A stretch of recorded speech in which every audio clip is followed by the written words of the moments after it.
आज देवउठनी एकादशी है। संपूर्ण भारत की भूमि पर, संपूर्ण विश्व में आज भगवान कृष्ण, शालिग्राम जी भगवान और तुलसा मैया का मंगल विवाह हो रहा है। संपूर्ण विश्व में, पूरी भारत की भूमि पर पूरे सनातनी भाई बहन आज शालिग्राम जी के साथ में, लड्डू गोपाल जी के साथ में, भगवान नारायण के साथ में तुलसी जी का मंगल विवाह करेंगे। हम भी चाहते हैं कि आप भी मंगल विवाह करें, पर निवेदन है आप भी भीष्म पितामह जैसे आज भगवान से कह देना, भोलेनाथ मैं भी अपनी बुद्धि रूपी बेटी को तुझे समर्पित कर रहा हूं, इस बेटी को तुम ले। एकादशी का व्रत है और तुम्हें भूख लग रही है, तुमने फलाहार बनवा कर तैयार रखा कि मुझे 9 बजे प्रसाद लेना है या 10 बजे लेना है, 11 बजे लेना है या 12 बजे लेना है। और 12 बजे अगर वो फलाहार तुम्हारे सामने नहीं आया और बज गई 1, 1:30, 2 बजे फलाहार सामने आया और आपने ग्रहण किया, तो उसमें आपको क्रोध नहीं आना चाहिए। उसमें भगवान को धन्यवाद देना, उसका कारण क्या होता है? तुमने समय लिया कि मुझे 12 बजे फलाहार करना है या 11 बजे फलाहार करना है, और किसी कार्य में तुम लग गए, किसी कार्य में तुम लगे, और लगने के बाद वो फलाहार आधे घंटे बाद, 1 घंटे बाद तुम्हें प्राप्त हुआ, तो भगवान को धन्यवाद देना। क्यों? जिस समय आपको फलाहार ग्रहण करना था, उस समय पर 1 जन्म के पाप कटते हैं। जिस समय पर हम समय के अनुकूल फलाहार करते हैं, समय निकलने के बाद हम फलाहार करते हैं, तो हमारे 2 जन्म के पाप कट जाते हैं। जब समय निकल गया और उसके बाद हमने फलाहार का ग्रहण, और हम उल्टे चलते। तुमने बहू को समय दिया, मुझे 11 बजे फलाहार करना है, मेरा 11 बजे फलाहार तैयार कर रखो, मुझे 11 बजे फलाहार ला के दो, मुझे 12 बजे फलाहार करना, 12 बजे तक फलाहार रख दो, और तुम तो काम में लगी हुई हो, तुम्हारे को फुर्सत ही नहीं है, मेरा फलाहार बना के तैयार नहीं करा। भगवान को धन्यवाद दो, बहू को धन्यवाद दो। अच्छा हुआ, रोज हर एकादशी को 1 जन्म का पाप कटता था, आज मेरा 2 जन्म का पाप कट गया। ये शिव। पर हमारी आदत है, हम उसमें भी बुराई ढूंढते हैं। बहू ने अगर लेट दिया ना, आधा घंटा 1 घंटा लेट हो गई, तो तुम तो फिर 2 मिनट में चंद्र घंटा हो। बताओ, इतनी देर से लेके आई, आज मेरा एकादशी, आज मेरा फलाहार, और तुझे बनाने की फुर्सत नहीं मिली। मम्मी साबूदाना गलाया था, भगर बना रही थी, पूड़ी बना रही थी, थोड़ा समय हो गया। अपने मन को धीर मंदाओ कि भगवान ने आज देरी क्यों करी।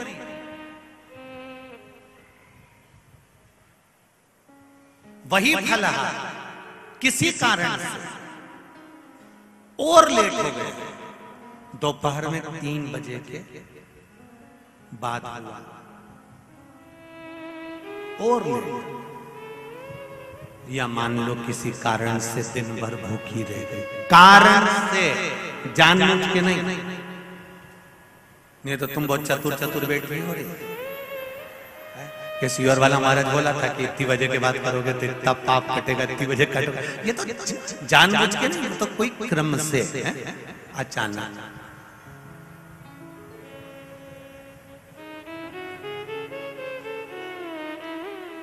जानबूझ के करोगे तो वो तो दिक्कत ही दिक्कत है। जैसे वो एक चरित्र आता ना, एक पड़ोसन ऐसा धान कूट रही थी मूसल से, और उसके पास में उसकी पड़ोसन बैठी थी। इतने में इसका पति आया, आवाज लगाया उसने, सुनती है मुझे पानी ला दे।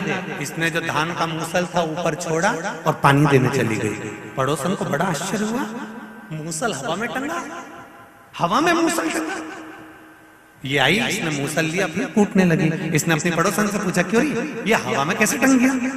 मैं अपने पति के चरणों को प्रणाम करती हूँ, पति को परमेश्वर मानती हूँ, उसकी सेवा करती हूँ ना, उसका दिया हुआ जो भी झूठा बचता है मैं खा लेती हूँ, बस उसी की कृपा से ये मेरा सात्वित्व के कारण ये हवा में टंग गया। तो ऐसा करने से ऐसा हो जाता है। ये भी गई घर धन धनाते हुए, इसने अपने पति को आवाज लगाया, सुनो मैं तुम्हारे पांव पड़ूंगी। पति ने सोचा 40 साल शादी के हो गए, आज क्या पता सियोर वाले महाराज की कथा सुन के जो पांव पड़, आज मैं तुम्हारे पांव पड़ूंगी और सुनो, 1 हफ्ते तक रोज तुम्हारे पांव पड़ूंगी, तुम्हारी पसंद का भोजन बनाऊंगी, तुमसे पूछूंगी क्या खाओगे, तुम बता देना, मैं वही बनाऊंगी, तुम सोओगे मैं तुम्हारे चरण दबाऊंगी, तुम जो थाली में छोड़ दोगे मैं वो भोजन करूंगी, फिर एक बार ऐसा चमत्कार होएगा, मैं ऐसी धान कूट रही होंगी, तुम एकदम आना, आते से कहना सुनती है पानी ला, और मैं मूसल छोड़ के आऊंगी और वो हवा में टंग जाएगा, तुम देखना हो। पति ने मन में सोचा ना जाने कहां से सीख के आ गई है। इसने सिर पे पल्लू लेके पति को प्रणाम करा और पूछा क्या खाओगे। पति ने मन में सोचा 40 साल से कभी मुंह नहीं खोला मैंने खाने के मामले में। अब तो पति ने भी कह दिया भजिया बना ले, इमरती बना ले, जलेबी बना ले, खीर बना ले, पूड़ी बना ले, नमकीन पूड़ी बना ले, आलू की सब्जी, भिंडी की सब्जी, सब बनाने का जैसे पति ने बोला, पत्नी बोली चुप रहो, तुम्हारा बाप बनाए, इतनी सारी लिस्ट थोड़ी ना बोली तुम्हें ना, मेरे से जो बनेगा बना लूंगी। और बनाने गई, भजिया बनाया, पूड़ी बनाई, सब बनाया, एक भजिया थाली में रखा, एक पूड़ी थाली में रखी, एक जलेबी रखी, सब सामान इतना रख दिया। और जैसे ही पति ने भजिया खाना चालू करा, मुंह में भजिया लेने ही वाला था, इतनी देर में वहीं से बोली पूरा मत खाना, तुम्हारा झूठा खाना है मेरे को। बेचारे ने भजिया की भी केवल चोंच नहीं होती किसी किसी भजिया में, किसी किसी भजिए में चोच होती, बस वही पूड़ी भी रखी, बनवाया इतना सारा था, कुछ नहीं खाया। अब कह रही है तुम जाओ मैं खाना खा के, और पूरा निपटा गई पूरा, और खा खुआ के और पति के पास गई, अब तुम सजा में तुम्हारा चरण दबाऊंगी। अब चरण मरण तो कभी जिंदगी में दबाया नहीं, मच्चा मारे चरण दबा। अब पति तो पति मोबाइल चला रहा होगा, जब किताब देख रहा होगा, किताब देखते देखते सो जाओ नहीं तो गला दबा दूंगी। अब बेचारे ने आंख बंद करी और एक आंख खोल के दे, कहीं सही में नहीं दबा दे, इसको पगली हो गई है। सब काम करा, फिर बोली अब तुम बाहर जाओ, मैं धान कूटूंगी, तुम आना और आवाज लगाना, सुनती है मेरे लिए पानी ला, और सुनो जल्दी आ जाना, मेरे हाथ पे छाला पड़ जाए नहीं तो। अब उसने जो कूटने के लिए मूसल ऊपर करा, इतने में पति आवाज लगाया, अरे सुनती है पानी ला दे, और इन्हें जो मूसल छोड़ा इन्हें करम पे पड़े, जो पड़ा। अरे भाई शिव पुराण कहती है जो दिल से किया जाए वो प्रथम, दिखावे से भगवान प्रसन्न नहीं होता, भगवान को दिखावा प्रिय नहीं है, भगवान को तो तुम्हारा केवल निष्कपट भाव से निर्मल मन सो मोहि भावा, भगवान को दिखावा नहीं, हृदय से। सबसे ज्यादा भटकने वाली है ये बुद्धि, ये चित्त, ये वृत्ति, ये भटकता रहता है।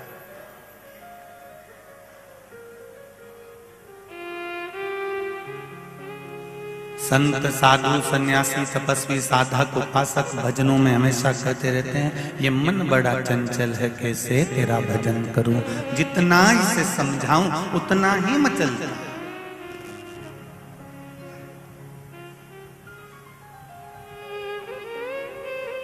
ये बुद्धि इतनी विचित्र है, ये बुद्धि, ये मन, ये चित्त इतना विचित्र है कि ये स्थिर रहता ही नहीं।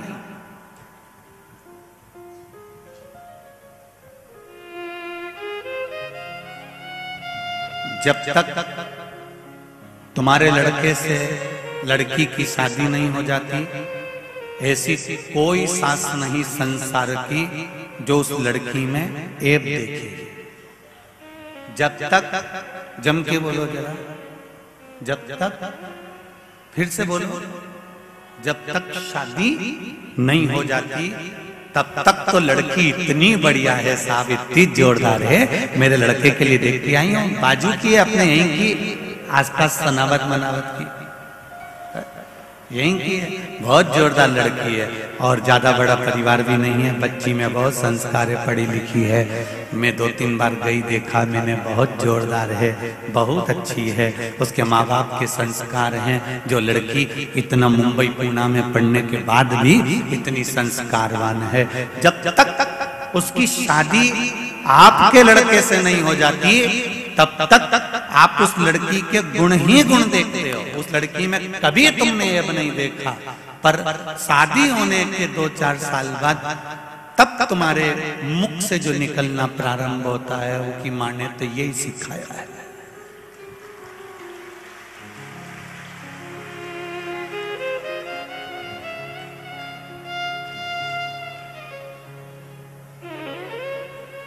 दो साल पहले तुम कौन थी?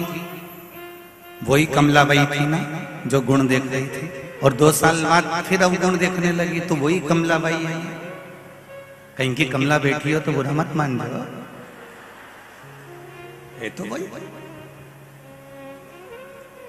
2 साल पहले तुमने जो गुण देखा अपने लड़के के लिए लड़की में, इतनी जोरदार, इतनी बढ़िया, इतनी बढ़िया, इतनी बढ़िया, सब कुछ अच्छा लगा। पर शादी के 2-3 साल बाद जब लड़की अपने पति के साथ रहने लगी, अलग रहने लगी, या फिर वो अब मुंबई पूना चली गई अपने पति के साथ, या फिर मायके में फोन पे बात कर रही है या चित कर रही है, तो फिर आपको बुरा क्यों लग रहा है?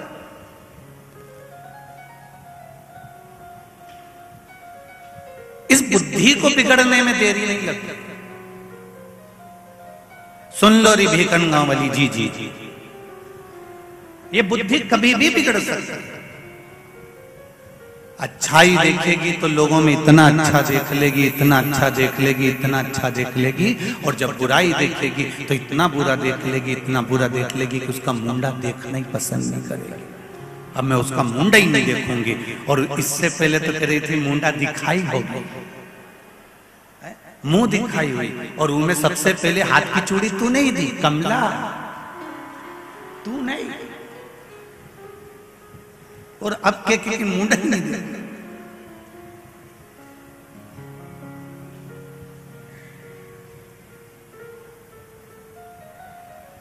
अच्छा भी हम देख रहे हैं और बुरा भी हम देख रहे हैं,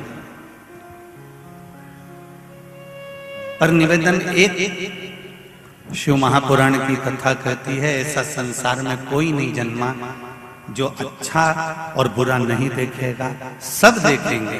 पर निवेदन है अच्छा देखो, और अच्छा देखने के बाद में जब तुमको बुरा उसमें नजर आने लगे, तब उसमें एक विचार करना कि बुराई उसमें नहीं है, बुराई हमारे नेत्रों में आ गई है, ये मन में आ गई है। इसलिए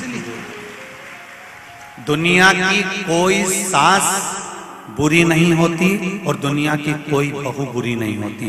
आज शिव महापुराण की एक लाइन अपने पास संजो कर रख लेना, ना सास बुरी है ना बहू बुरी है। तुमने जो पूर्व में कर्म करा है, वो कर्म का भोग तुम्हें अब भोगना पड़ेगा। तुमने पूर्व में अगर गौ माता को रोटी दी है, खूब सहलाया है, अच्छे से उसके साथ में व्यवहार करा है, खूब अच्छे से व्यवहार करा है, तो वो गौ माता तुम्हारे यहाँ बहू बनकर आती है और तुमको मरते दम तक रोटी देती है, मरते दम तक तुम्हारी सेवा करती है। और तुम्हारे दरवाजे पर गाय आई थी, और गाय आने के बाद तुमने एक बार रोटी देने के बाद दूसरी बार कह दिया काय को दे, बार बार बार बार बार बार। वो गाय की तो आदत पड़ गई है, थोड़ी थोड़ी देर में घूम के हमारे यहाँ जाती है। एक बार रोटी दे दी ना बहू, अब मत दे, तुमने मना करा। जब वो बार बार दरवाजे पे आके खड़ी होगी तो डंडा लेके तुम खड़ी हुई, तो वही गाय बहू बनकर आई, और अब वो भी तुमको एक ही बार चाय दे रही है। अब वो भी तुमको एक ही बार रोटी दे रही है, और तुम उसके लिए बहुत बड़बड़ाती थी, इसलिए दिन भर रसोई घर में वो भी तुम्हारे लिए दिन भर बड़बड़।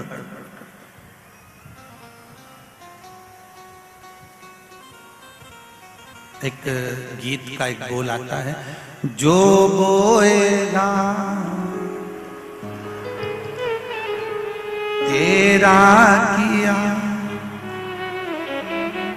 जो तूने कर्म करा है वो तुम्हारे सामने आएगा। न बहू बुरी है न सास बुरी है। अगर सास बुरी होती तो अपनी रकम तोड़वा कर बहू को नहीं देती। अगर सास बुरी होती तो ब्याह हाथ 5 दिन का लिया, 7 दिन का लिया और रोज 9 बजे से 12 बजे तक ढोलक पीट पीट के बन्ना जी बन्ना जी बन्नी जी बन्नी जी गा रही है। सास अगर बुरी होती तो मिट्टी का चूल्हा बनाकर फुकरी नहीं मारती। सास अगर बुरी होती तो शादी में खुद रोटी तक नहीं खा रही है और पूरे घर का काम कर रही है। सास अगर बुरी होती तो एक चुन्नी बेस तुम्हारे चढ़ावे पर नहीं चढ़ाती। सास अगर बुरी होती तो रकम नहीं देती। पर सास ने फोन लगाकर पूछा, बहू तेरी चूड़ी का नाप क्या है? तेरी नाप की चूड़ी लई, पाँव की चप्पल तक लई। जिस सास ने कभी किसी की चप्पल नहीं उठाई उसके थैली में भी पैक करके डब्बे में धरकर तेरे यहाँ पहुंचा। अगर सास बुरी होती तो कुछ नहीं करती, कुछ भी नहीं।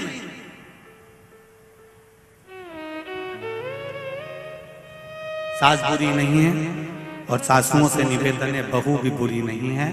अगर बहू बुरी होती ना तो ये भेरू से शादी नहीं करती।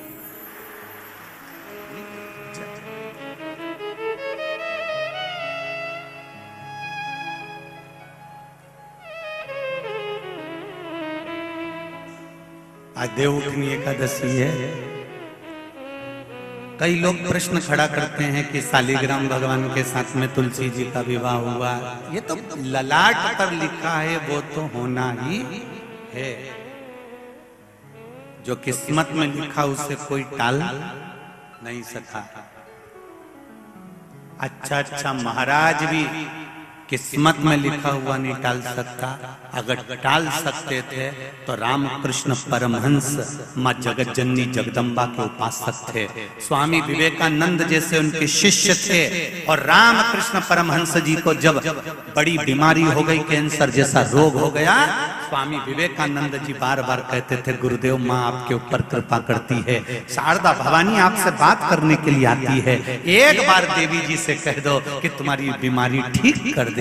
पर रामकृष्ण परमहंस ने कहा, सुन रे स्वामी विवेकानंद, ये तो पूर्व के कर्म का भोग है जो मनुष्य को भोगना है। चाहे मैं कितना बड़ा गुरु क्यों ना बन जाऊं, चाहे मैं संत क्यों ना बन जाऊं, चाहे मैं साधु क्यों ना बन जाऊं, चाहे मैं तपस्वी साधक क्यों ना बन जाऊं, पर भोगना तो पड़ेगा। जब मेरे राम जी को पृथ्वी पर आकर भोगना पड़ सकता है। एक जरा सा बाली को छुप कर मारा तो कृष्ण अवतार में छुप कर बाण उनको लगा। सीता जी ने एक चिड़िया को कैद में रखा, माता जानकी को रावण की कैद में रहना पड़ा। एक जरा सी गर्भवती चिड़िया को पिंजरे में बंद कर कर रखा तो माता जानकी को भी गर्भावस्था धारण कर कर बन बन एक आश्रम में रहना पड़ा। ये कर्म गति है जो व्यक्ति को भोगना है। कर्म की गति को भोगना पड़ेगा। बस इतना जरूर है कि ललाट पर लिखा हुआ भोगना जरूर है, पर उस ललाट के लिखे हुए को संसार में कोई नहीं टाल सकता, क्योंकि भगवान विष्णु आज्ञा देते हैं कि इसके भाग्य में लिखा है उसका उतना दुख दो उतना सुख दो। ब्रह्मा जी लेखनी से लिख देते हैं कि इतना दुख इतना सुख है। केवल अगर तुम्हारे भाग्य के लिखे को भी कोई टाल सकता है, भाग्य के लिखे को भी अगर कोई मिटा सकता है, जैसे राजा श्वेत शंकर भगवान की पूजन कर रहा है और राजा श्वेत के मरने की आज तारीख तिथि समय पल आ गया और राजा श्वेत मरने वाला।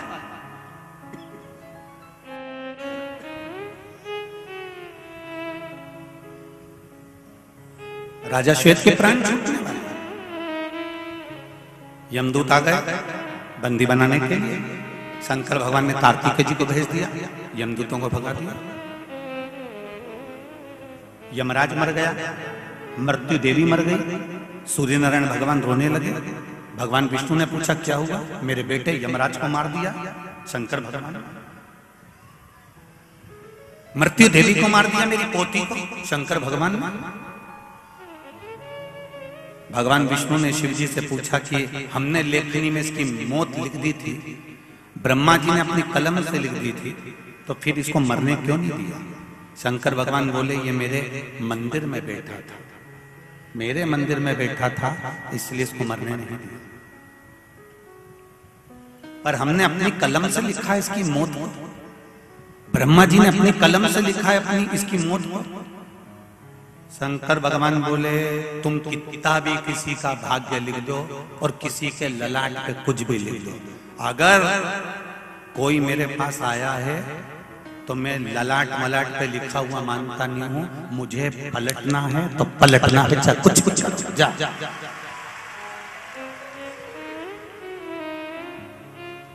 भगवान ब्रह्मा जी ने कहा कि मेरे को तुम्हारे यहाँ नौकरी नहीं करना, इस्तीफा दे रहा हूं। ब्रह्मा जी ने कहा मुझे ब्रह्मा बनना ही नहीं है, मेरा इस्तीफा स्वीकार करो। क्यों? जब मैंने लिख दिया कि ये मरेगा तो फिर इन्हें कैसे बचाए? शंकर भगवान बोले भले इस्तीफा दे दो, पर मैं भोला और मेरा भगत भोला, अगर मेरे मंदिर में आके एक लोटा पानी चढ़ाएगा और उसकी किस्मत में दुख भी लिखा होगा तो इतनी जल्दी डायरी नहीं छुपाऊंगा और लिखा हुआ पेज उसके कर्म का दुख का फाड़ूंगा जरूर। 2-4 महीने आने तो दे, निपटा पर निपटाऊंगा जरूर। ब्रह्मा जी ये तुम मत सोचना कि मैं पलटूंगा नहीं, कोई 33 कोटि देवी देवता अपनी बात पर भले टिके रहना, शंकर भगवान कहे मैं अपनी बात पर नहीं टिका। मेरे सम्मुख में अगर कोई आया और दिल से आया, एक लोटा जल चढ़ाया, तुम कथा को देख लिए, शिव महापुराण को उठाकर देख लीजिए, गीता प्रेस गोरखपुर की शिव पुराण को उठाकर पढ़िए, उसमें लिखा है एक चोर शंकर जी के मंदिर में चोरी करने के लिए गया और शंकर भगवान के मंदिर में अपना कपड़ा उतार कर दिए में आग लगाकर त्रिशूल में लपेट कर उजाला कर चोरी का सामान देख रहा था। शिव जी ने कह दिया चल मैं तुझे कुबेर बनाता हूं। चोटे को कुबेर बना दिया, चोर को कुबेर। इंद्र वो कुबेर अपनी कुर्सी से नीचे उतरकर भगवान विष्णु के पास जाकर बोले कि मुझे अपनी कुर्सी से एक चोर ने उतार दिया। क्यों? वो चोर को शंकर भगवान ने कुबेर बना दिया। तो कुबेर शंकर जी के पास आए, प्रभु मुझे कुर्सी पे से क्यों उठाया? शंकर भगवान बोले मेरे मंदिर में उसने दिया जलाया था, तो कोई तुम्हारे मंदिर में दिया जलाएगा तो उसको कुबेर बना दोगे? शंकर भगवान बोले मैं तो भोला, मेरा भगत भी भोला, कोई नहीं कर सकता जो मेरा देव अधिदेव महान देव कर सकता है। आज दुनिया के लोग तुमको भरमाएंगे, दुनिया के लोग तुम्हें भटकाएंगे और कई लोग भटकाने का प्रयास करेंगे। क्यों मंदिर जा रही है, क्यों पशुपति व्रत कर रही है, क्यों शंकर जी को एक लोटा जल चढ़ा रही है, क्या होता है जल चढ़ाने से, क्या होता है बेलपत्री चढ़ाने से, क्या होता है शिव जी के मंदिर जाने से, क्या होता है शिव महापुराण की कथा सुनने से। जब 2 बजे कथा आती है तो टीवी चालू करके बैठ जाती है, क्या मिलता है? इतनी बार सुन ली, 1000 बार सुन ली, क्या बार-बार सुनते रहोगे? क्या मिलता है शिव पुराण से? तुम्हें कहना पड़ेगा कि जो कोई नहीं कर सकता वो मेरा महादेव करता है, जो कोई नहीं करेगा वो मेरा महादेव।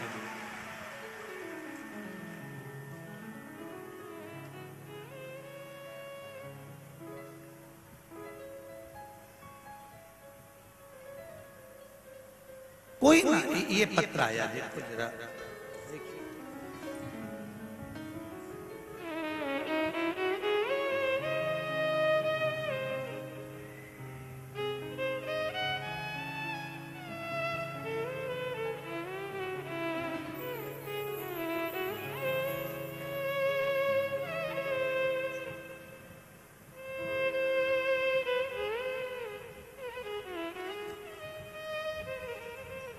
मैं पूजा केतन पाटीदार खरगोन से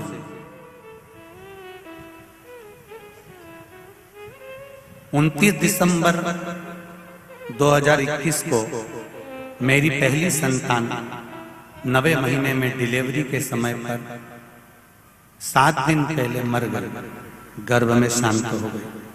मैं बड़ी दुखी हो गई। तब मेरे परिवार वालों ने कहा चिंता मत कर, तू शिव जी पे विश्वास रख, शंकर भगवान से प्रार्थना कर, शिव से कहे। कथा में सुना है कि किसी की संतान भी चली जाती है और भगवान से मांगे भोलेनाथ उसकी लेखनी बदलकर वही संतान वापस देते हैं। मैं ठीक हुई, हॉस्पिटल से आने के 1.25 महीने बाद मैंने भी पशुपति व्रत करना चालू करा और मेरे बाबा से निवेदन करा कि जो मेरे गर्भ से लड़का शांत हुआ है वो लड़का मुझे वापस चाहिए। बाबा की कृपा देखिए गुरुजी, शिव जी की कृपा ऐसी हुई कि तीसरा ही व्रत मैंने पशुपति का करा और बाबा ने मेरी व्रत स्वीकार कर लिया और एक ही साल के अंदर इस अक्टूबर महीने की 17 तारीख को मेरे घर में फिर बेटे ने जन्म लिया। यह शिव है। मेरा बेटा आज 20 दिन का हुआ है, इसलिए मैं कथा में नहीं आ सकी, पर टीवी पर रोज सुन रही हूँ। पत्र मेरी बहन के हाथ भेजा है। बहन आई है, जिन्होंने आप ही हैं, दोनों हाथ हिला दो एक बार। श्री शिवाय नमस्तुभ्यम। पत्र मैंने अपनी बहन के हाथ भेजा है कि शंकर की साक्षी क्या होती है, शंकर का प्रमाण क्या होता है कि अकाल मृत्यु वो मरे जो काम करे चंडाल का, और काल उसका क्या बिगाड़े जो भक्त हो महा काल का। मैंने अपनी बहन के हाथ पत्र भेजा है क्योंकि मुझसे रहा नहीं गया।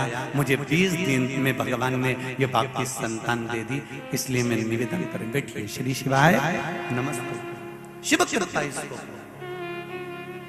एक पत्र और आया, देखिए।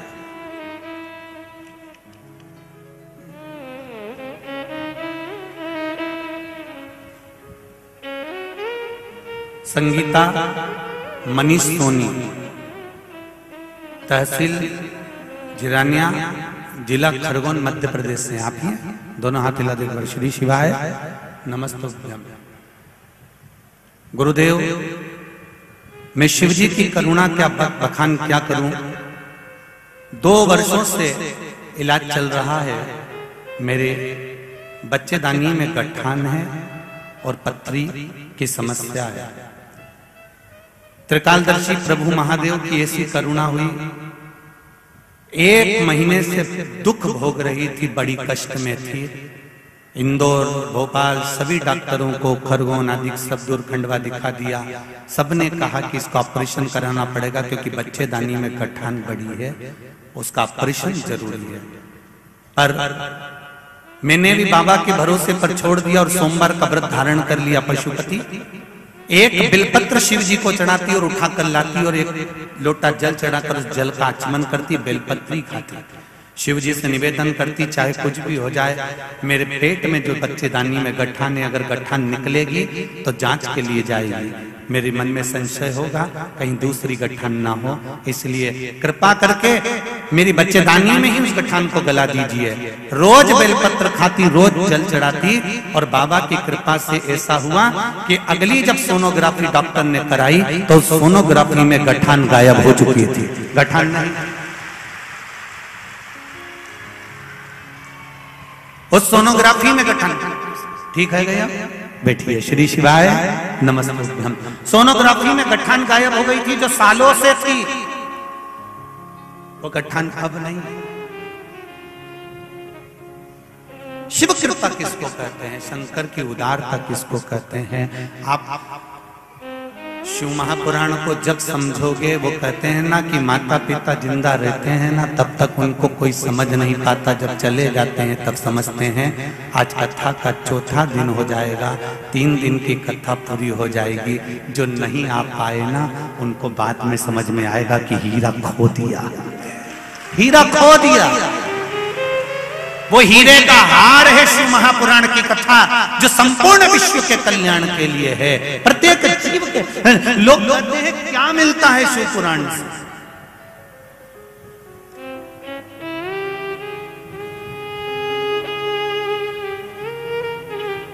रामायण जीना सिखाती है, भागवत मरना सिखाती है, शिव पुराण जितनी जिंदगी भगवान ने दी है उसे स्वस्थ और एंजॉय में रहना सिखाती है। स्वस्थ रहिए, ये शिव महापुराण सिखाता है।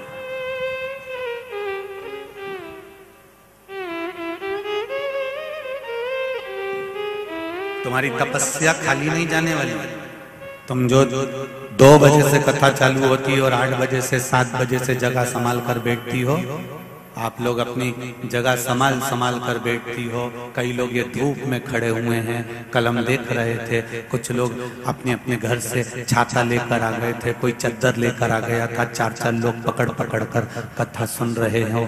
कई इधर उधर बैठकर ट्रैक्टर ट्राली के ऊपर इधर उधर चढ़ चढ़ के कथा सुन रहे हो। कोई रोज महिला मंडल टेंट लगाती, रोज आगे बढ़ते चले जाते हो। तो तुम्हारी तपस्या खाली नहीं जाएगी, ये निश्चित है।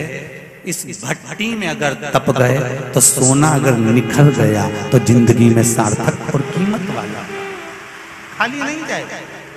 जितने आस्था चैनल पर सुन रहे हैं, जितने फेसबुक यूट्यूब पर सुन रहे हैं, ये बेटा बेटी, ये नवयुवक बच्चे, ये बुजुर्ग माताएं, ये घर घर के बच्चे, अगर शिव महापुराण की कथा तुम्हारे घर में चल रही है, भले आधा घंटा चले, 20 मिनट चले, 25 मिनट चले, पर वो कथा का एक शब्द भी अगर आस्था चैनल के माध्यम से घर घर में, मोबाइल के माध्यम से, दुकान पर, व्यापार में, ऑफिस में, कहीं पर भी चल रहा है, तुम धोखा नहीं खा सकते। ये निश्चित है, ये निश्चित है कि तुम धोखा नहीं खा सकते। एक बात आपसे पूछना चाहूंगा आज भीकन गांव की पावन धरा पर, आज तक ये प्रश्न हमने नहीं किया, पर आज पहली बार ये प्रश्न आपसे कर रहे हैं इस भीकन गांव की धरा पर। कोरोना महामारी जैसी बीमारी निकलने के बाद चीन आज तक संभल नहीं पाया, पर कोरोना जैसी बीमारी निकलने के बाद भारत की भूमि का एक एक छोटे से छोटा और बड़े से बड़ा व्यक्ति फिर संभल गया और उसकी अर्थव्यवस्था फिर बढ़ गई। ये शिव की कृपा।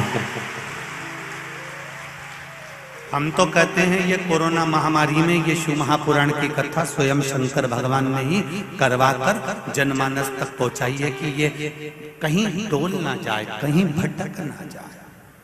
ये शिव कृपा।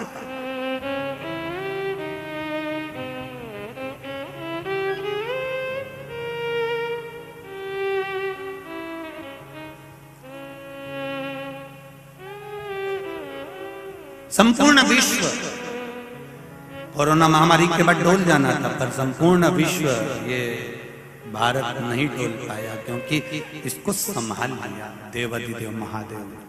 आप जो कथा सुनते रहे हो, एक छोटा सा व्यापार करने वाला व्यक्ति भी शंकर जी को जब लोटा भर के जल चढ़ाने लगा ना, पहले उसके ऊपर कर्जा बढ़ते जा रहा था। अब आप अंदाजा लगाकर देखना, पहले शिव महापुराण के पहले का समय निकालना और शिव महापुराण जब से सुनना चालू करी उसके बाद का समय निकालना, पूरी जिंदगी के पुराने समय को निकालकर आज का समय निकालना कि भगवान ने तुम्हारा हाथ पकड़ा कि नहीं पकड़ा, थोड़ा व्यापार बढ़ा कि नहीं बढ़ा, थोड़ी संपदा वैभव मन आनंदित हुआ कि नहीं हुआ, शिव ने कृपा करी कि नहीं करी, अपने हृदय से पूछो, अपने चित्त से पूछो।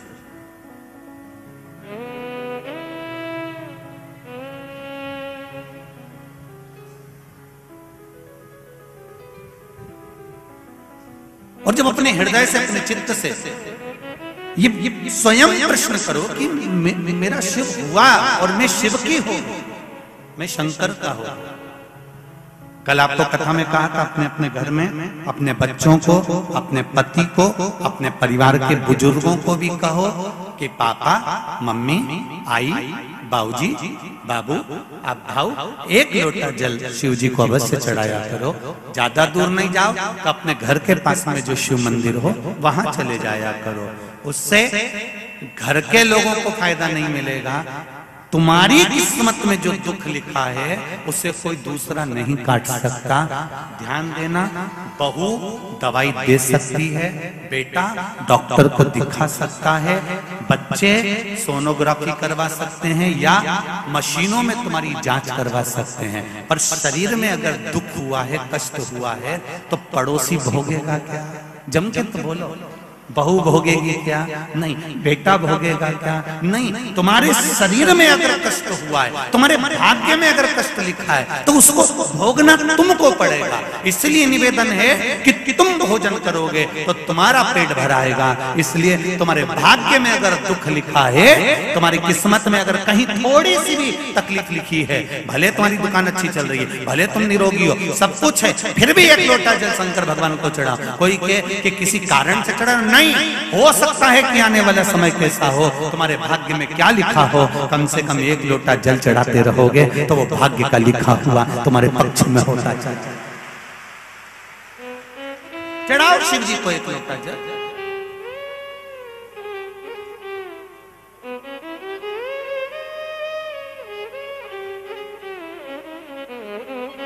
भगवान शिव की आराधना, भगवान शंकर की कृपा, शिव की आराधना, शिव की कृपा साधारण नहीं हो सकती। बुरा विचार आए उसको निकाल दो, बहू भी बुरी नहीं है और बोलो जम के सास भी बुरी नहीं है। दोनों अच्छी हैं, पर दोनों के साथ में एक चीज है कि जो हमारी कर्म की गति है, जो हमारा कर्म लिखा हुआ है, वो बुरा है। वो बुरा होता है तो क्या करवाता है? सास बुरी नहीं है, बहू बुरी नहीं है। जब कर्म की गति बुरी होती है तो फिर वो बुरा करवा देता है। कैकेयी बुरी थी क्या? जम के बोलो। नहीं। कौशल्या मैया बुरी थी क्या? नहीं। सुमित्रा जी बुरी थी क्या? नहीं। दशरथ जी बुरे थे क्या? नहीं।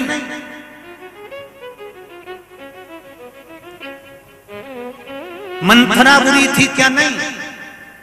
कर्म गति बुरी है। कर्म की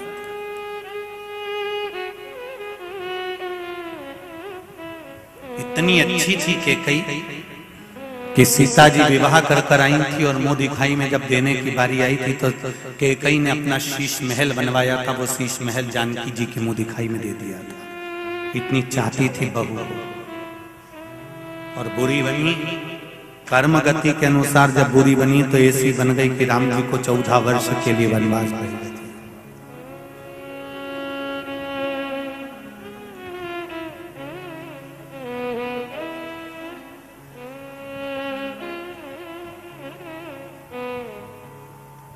कई लोग अपनी भाषाओं में कहते रहते हैं महाराज,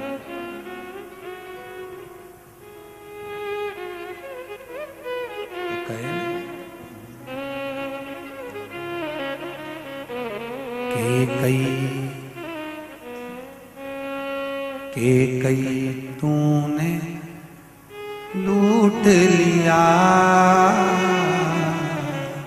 दशरथ के खजाने को। कैकेयी तूने लूट लिया दशरथ के खजाने।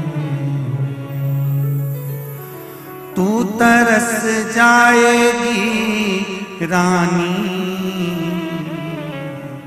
तू तरस जाएगी रानी। मांग अपनी सजानी। कैकेयी तूने लूट लिया दशरथ के खजाने। हाथ तरसेंगे चूड़ी को,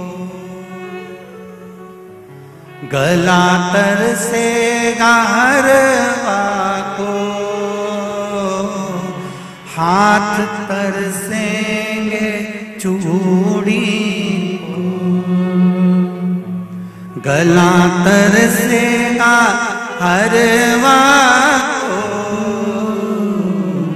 तू तरस जाएगी रानी। मांग अपनी सजानी। कैकेयी तूने लूट लिया दशरथ के खजाने। एक कैकेयी कर्म गति के कारण तू लूट बैठी। इतनी अच्छी थी, इतनी बढ़िया थी, पर केवल तेरे ललाट पर जो लिखा हुआ था कर्म की गति का खेल लिखा हुआ था, उसने तुझे अच्छे से बुरा बना दिया। मेरा निवेदन भीकन गांव की इस पावन धरा से, घर घर में चल रही सुमहापुराण से, आस्था चैनल फेसबुक पे सुन रहे सारी बहू बेटियां और माताओं से कि ना सास बुरी होती है ना बहू बुरी होती है। सास नहीं चाहती कि मैं कोई अपशब्द बोलूं, वही बहू भी नहीं चाहती कि कोई अपशब्द बोलूं, पर ललाट पर जब कर्म गति उल्टी पड़ती है तो अपने आप जिह्वा से अपशब्द निकल ही देती है। यह कर्म गति। अब ऐसे समय पर क्या करोगे आप?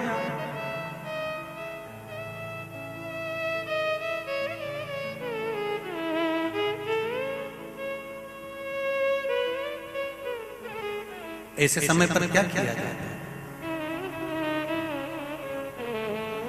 कार्तिक महीने में 2 वस्त्र की महत्वता होती है। ध्यान लगाना जरा, जितनी भी माताएं बैठी हैं, चाहे वो सासू माँ हो चाहे बहुएं हो, बेटियां भी कभी ना कभी बहू बनेंगी और आप भी कभी ना कभी सास बनेंगे, स्मरण रखें। कार्तिक महीने में 2 वस्त्र का विधान है, एक पीले कलर का वस्त्र और एक लाल कलर का वस्त्र। एक पीला वस्त्र है, एक लाल वस्त्र।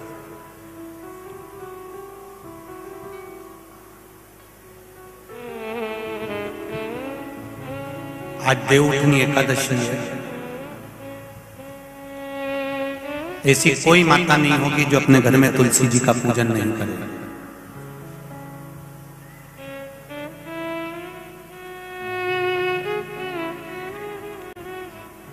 घर की मां यदि आज देवउठनी एकादशी के दिन लाल वस्त्र, बैकुंठ, वैसे तो पचवीगन का महत्व बताया गया है स्कंद पुराण में, जो 5 दिन पीछे के होते हैं। आंवला नवमी से जो क्रम पचवीगन का चालू होता है, पूर्णिमा तक, बैकुंठ चतुर्दशी के क्रम तक, उसका जो महत्व, इन 5 दिनों की महत्वता वैसे स्कंद पुराण में कही गई है, पर आप समझें उसको। लाल वस्त्र अगर कार्तिक महीने में तुलसा महारानी पर ओढ़ाया जाता है और वही वस्त्र बाद में रख लिया जाता है संभाल कर, तो उस घर में किसी कर्म गति के कारण भी अगर अपशब्द निकल रहे होते हैं तो वो अपशब्द वो वस्त्र रोक लेता है, वो वस्त्र रोकता है। कौन सा वस्त्र? लाल वस्त्र। पीला वस्त्र इन 5 दिन में अगर तुलसा महारानी को चढ़ाया जाता है और उसको रखा जाता है, तो जिस नारी के गर्भ से संतान नहीं भी हो रही होती है, उसके कक्ष में अगर वो वस्त्र कुछ दिन तक रखा रहता है तो ये निश्चित आती है कि गर्भ ठहरता जरूर है। ये पीले वस्त्र की और लाल वस्त्र की महत्वता कार्तिक महीने में।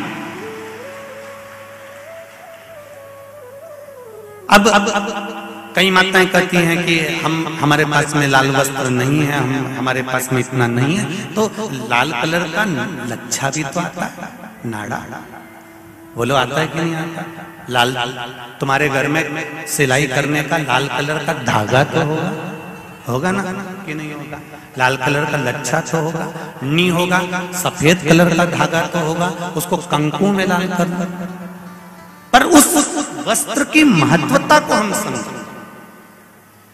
जैसे बांस की पिटारी में, ये तो तुम लोगों की परिभाषा है, आजकल की माताएं तो सुहाग का सामान प्लास्टिक की टोकरी में रख कर देती है, पर हमारे यहाँ नहीं लिखा कि प्लास्टिक की डलिया में सुहाग की सामग्री दो। हमारे यहाँ कहा कि जो वंश बढ़ावे, जो वंशकार होते हैं ना, बांस बनाने वाले होते हैं, वंशकार होते हैं, इनको तो तुम्हें रोज धन्यवाद देना चाहिए, जो बांस का टोकरी बनाते हैं, सुपड़ा बनाते हैं, बांस का सामान बनाते हैं। आज भी विवाह में हमारे यहाँ मंडप भी बांस का होता है, सुपड़ा भी बांस का, डलिया भी बांस की। सबसे पहले खलमट्टी अगर आती है, शादी के ब्याह में सबसे पहले मिट्टी आती है तो बांस की टोकरी में आती है, एक नियम है।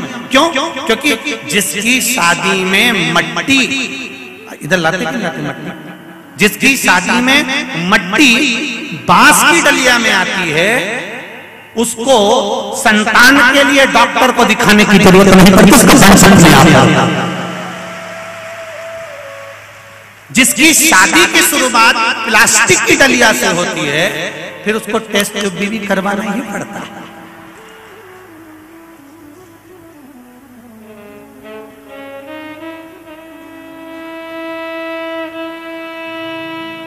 ये कुछ हमारे शास्त्रों के नियम है। अब आप उसको समझो ना समझो, चाहे उसके ऊपर हंसो, चाहे कुछ भी कहो, आप चाहो तो थोड़े दिन बाद कह देना, बताओ शिवर वाला हमारा तो पगले जैसी बात करता है, तो उसमें कोई दिक्कत वाली बात नहीं है।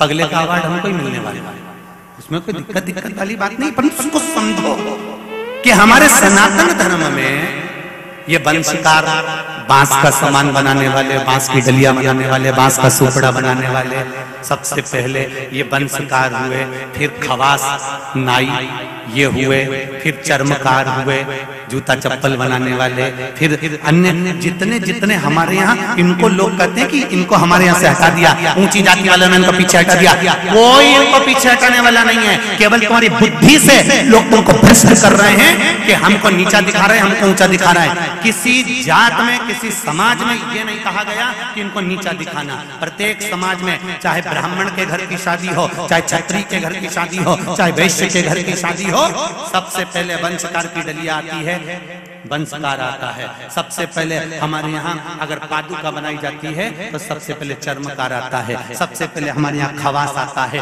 पहले इनको लाकर बिठाया जाता है। पहले संबंध भी सेठ खुद नहीं जाता था करने के लिए, खवास जाता था, वंशकार जाता था, ये जाते थे, संबंध पक्का कर कर आते थे और शादी हो जाती थी। ना लड़का देखता ना लड़की देखती। ये सब बाद में चालू हुआ।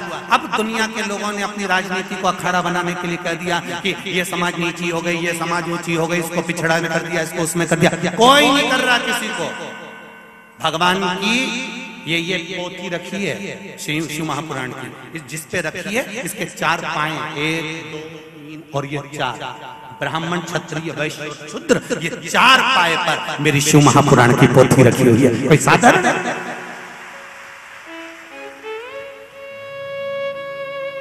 एक पाया भी अगर इसमें से हट गया तो 3 पाए में से पोथी नीचे गिर जाएगी। उसी तरह हमारे यहाँ का ये धर्म बनाया, ये सनातन धर्म जो बनाया है, ये वर्ण का जो आनंद बनाया है, ये कोई साधारण नहीं है। ये सब एक है, एक है। ब्राह्मण हो, क्षत्रिय हो, वैश्य हो, शूद्र हो, सब एक। ये विभाजन तो आज के लोगों ने कर दिया कि थोड़ा सा अपना फायदा देखने के लिए, अपना फायदा। ये महिला मंडल कथा करा रही है, नागेश्वर महिला मंडल कथा करा रही है, वहाँ भोजन भंडारा चल रहा है। भोजन भंडारा कराते समय वहां पर माइक पे रोज सुबह 5 बजे से भैया चिल्ला चिल्ला कर नाश्ता कराते हैं, भोजन कराते हैं। मैंने अभी तक तो माइक पे नहीं सुना कि कोई ब्राह्मण हो तो ही भोजन करना, कि वैश्य हो तो ही भोजन करना, तो क्षत्रिय हो तो वही भोजन करना, कि शूद्र हो तो वही भोजन करना। जब मेरे नागेश्वर भगवान के भंडारे में देवी जी का भंडारा होता है, गणेश जी का भंडारा होता है, शिव जी का भंडारा होता है, यहाँ भेद नहीं होता, तो दुनिया में लोग अपनी बुद्धि में भेद क्यों कर रहे हैं? कौन ने कहा तुमको भेद? ये कुछ नहीं, केवल अपने पद को निश्चित करना है, अपना बैंक भरना। इसलिए फूट डालो, मालूम है आपको, फूट डालो, शासन करो। ये दुनिया के लोग हैं।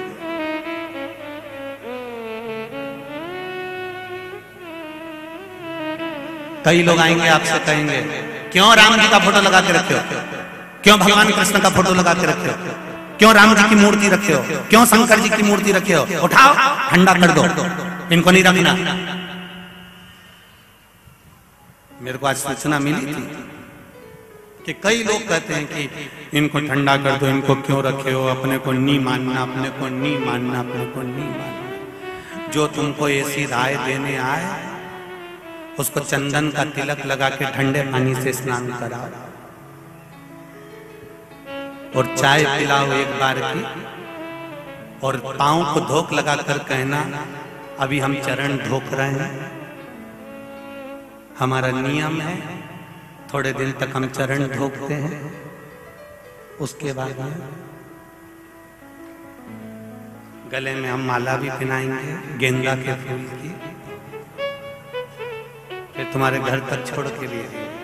कोई तुमको अगर अकल दे कि भगवान का फोटो हटा दो, मूर्ति हटा दो, ये सब ढोंग है, तो प्रपंच है, तो उनको कह देना हम तुम्हारे घर पर राय लेने नहीं गए थे, हम तुमको बुलाने नहीं गए थे, तो तुम हमारे यहाँ आकर हमारे घर में राय क्यों दे रहे हो?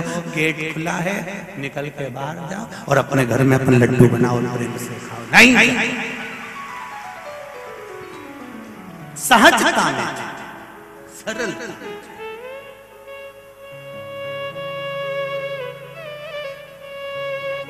खूब भटकाने वाले मिलेंगे, खूब मिलेंगे, खूब भटकाने।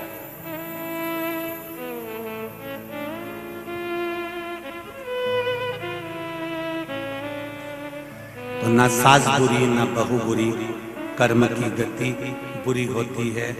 बुराई अपने भीतर इकट्ठी मत करो।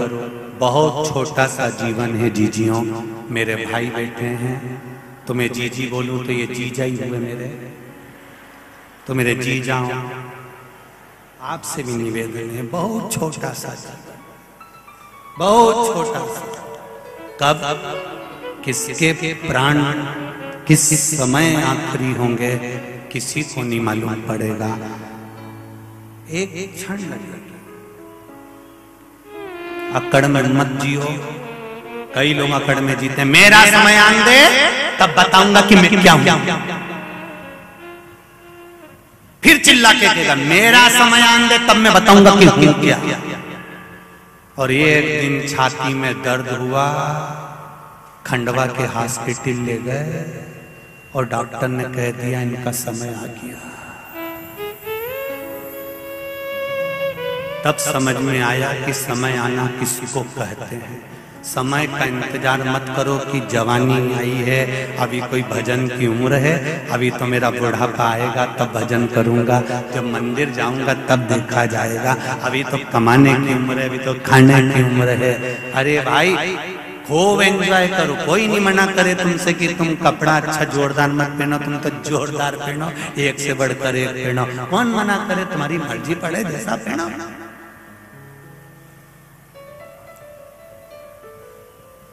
कौन एक पटली की जगह 4 पटली लगा, कौन मना करे तो बढ़िया।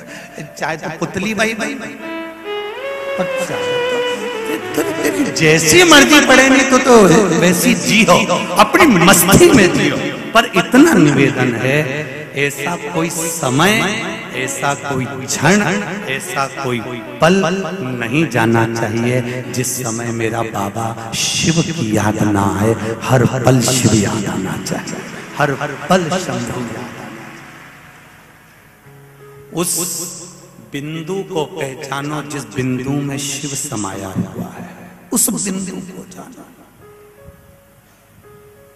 ब्रह्मा विष्णु और महेश में जब भेद हुआ, ब्रह्मा जी ने पूछा कि भगवान विष्णु के पिता कौन है, और भगवान विष्णु ने कहा मेरे पिता प्रकट हों। तब एक बिंदु के रूप में शिव प्रकट हुए थे केवल। इसलिए आज भी ब्रह्म कुमारी आश्रम में जाओगे तो वहां की बहनें, वहां की बेटियां, वहां की दीदियां आपको एक बिंदु का महत्व समझाएगी कि इस बिंदु में ब्रह्मा भी है, इस बिंदु में विष्णु भी है, इस बिंदु में शिव भी है।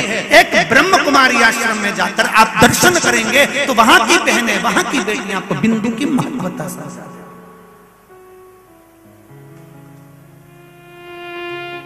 कुछ नहीं, जन्म भी एक बिंदु से हुआ है और मृत्यु भी एक बिंदु से। शिव से प्रारंभ हुई और शिव में ही समा जाओगे, आखिरी बिंदु भी शिव है। भीतर बहुत सारा पाप न रखिए, कपट न रखिए, बेईमानी न रखिए, प्रपंच न रखिए। अच्छा एक बात बताओ, गेहूं को कितने समय तक रख सकते हो घर में? 1 साल तक रख सकते हो? अरे बोलो, जम के बोलो जरा, और जम के बोलो। गेहूं 1 साल तक रख सकते हो। और गेहूं का आटा बनवा दिया, आटा ज्यादा से ज्यादा 1 महीना आराम से रख सकते। गेहूं 1 साल तक रख सकते हो, आटा 1 महीना रख सकते हो। और वही आटे की रोटी बन गई और तुमने खा ली, पेट में कितने दिन रख सकते हो? बताओ बताओ जरा जल्दी बोलो, जरा जल्दी बोलो। नी तुम तो सुबह जाने ही मत, नहीं जाऊं मैं तो पेट में रखूंगी, लड़ी लड़ी जाए।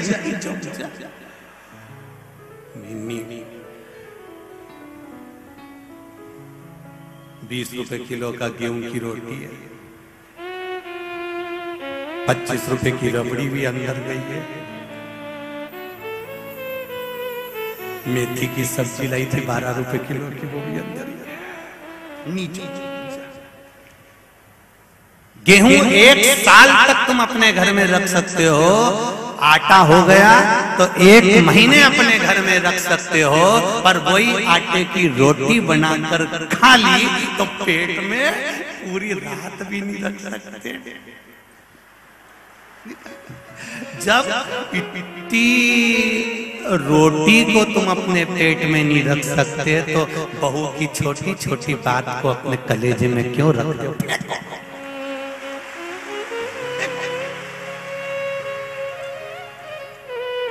देंगे मौका, देंगे बोलने का मौका सबको देंगे। रखो, बैठो भैया। तुम लोगों के पास माइक पहुंचता है तो आधा समय तो वैसे निकल जाता है। बैठो। गेहूं 1 साल, आटा बोलते जाओ जल्दी जल्दी 1 महीना, और रोटी खाई तो दूसरे दिन उसको निकालना पड़ेगा। अर्थात जब हमने रोटी को इतना दिन तक अपने अंदर नहीं रखा तो फिर बुराई को अपने भीतर क्यों रखें? सास से निवेदन है, बहू बोले कुछ तो निकाल कर बाहर फेंक दो, और बहू से निवेदन है, सास कुछ बोले निकाल कर बाहर फेंक दो। खूब जब पेट पूरा आनंद में साफ रहेगा तो सवेरे तुम खमन ढोकला भी खा सकते हो। अगर पेट साफ नहीं हुआ तो तुम खमन ढोकला और गुलाब जामुन और साबूदाना की खिचड़ी नहीं खा सकते हो। इसलिए पेट साफ होना चाहिए। उसी तरह बुराई कितनी भी आए निकाल कर बाहर फेंक दो। मन साफ होगा तो मेरा भोलेनाथ अंदर प्रवेश करता चले जाएगा, शिव अंदर आता चले जाएगा, शंकर अंदर प्रवेश करता चले जाएगा।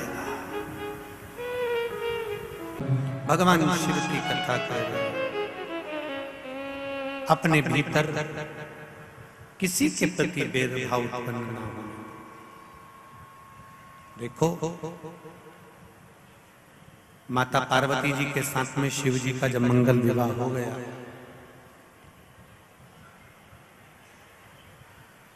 भगवान शिव और पार्वती का जब मंगल विवाह हो गया, पार्वती जी विवाह कर कर जब घर आ गई, प्रभु चरण की सेवा में माता पार्वती जी दिन रात लग गए।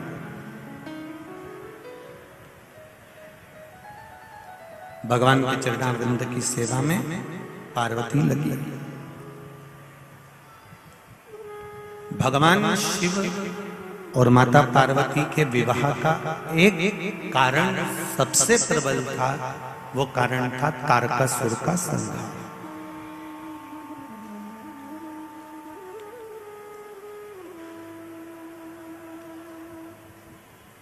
यदि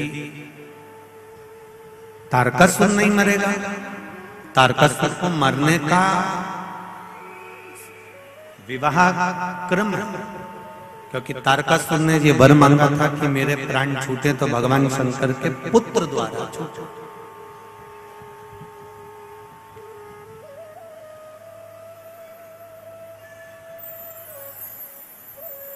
भगवान शिव के तेज पुंज से, गंगा जी के जल से षडानंद कार्तिकेय जी का जन्म हुआ, प्रागट्य हुआ।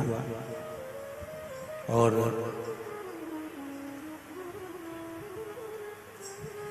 षडानंद कार्तिकेय जी ने अपनी माता से कहा, मां, मेरे जन्म का कारण क्या है? ये जन्म क्यों हुआ? अभी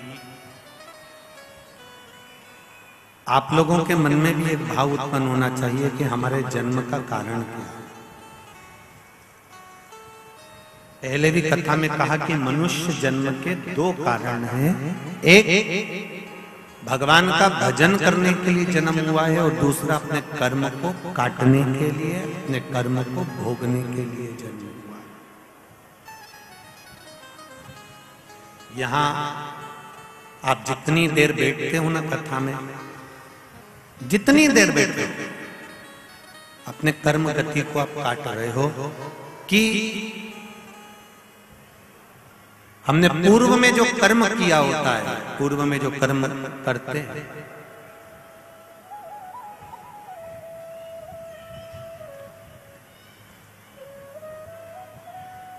उस कर्म की गति को काटने के लिए हम जितनी देर कथा में बैठते हैं उतनी देर हमारी कर्म गति कटती जाती है।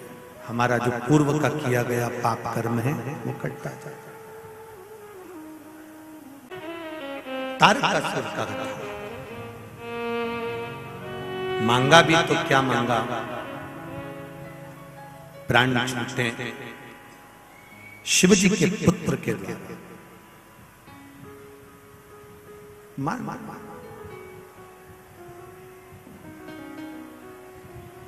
दिया,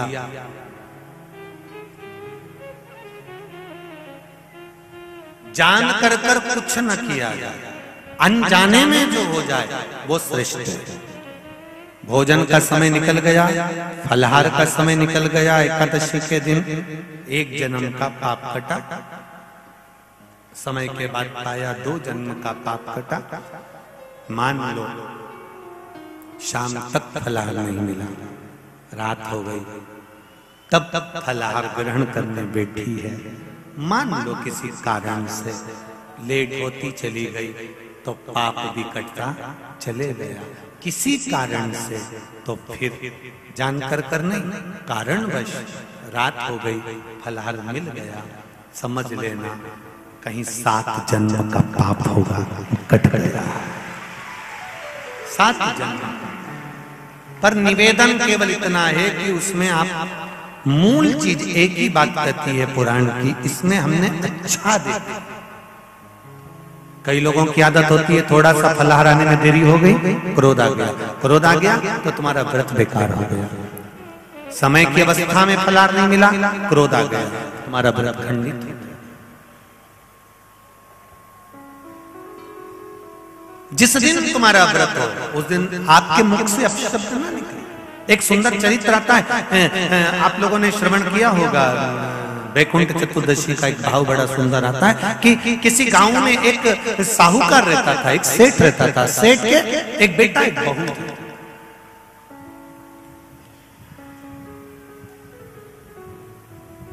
और बहू बेटा दोनों धर्मात्मा, दोनों पुण्यात्मा।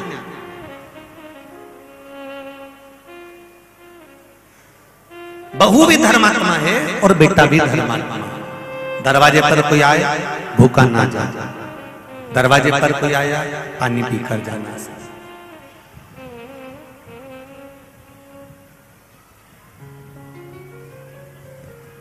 कोई खाली ना जाए, ऐसी बहू बेटा था।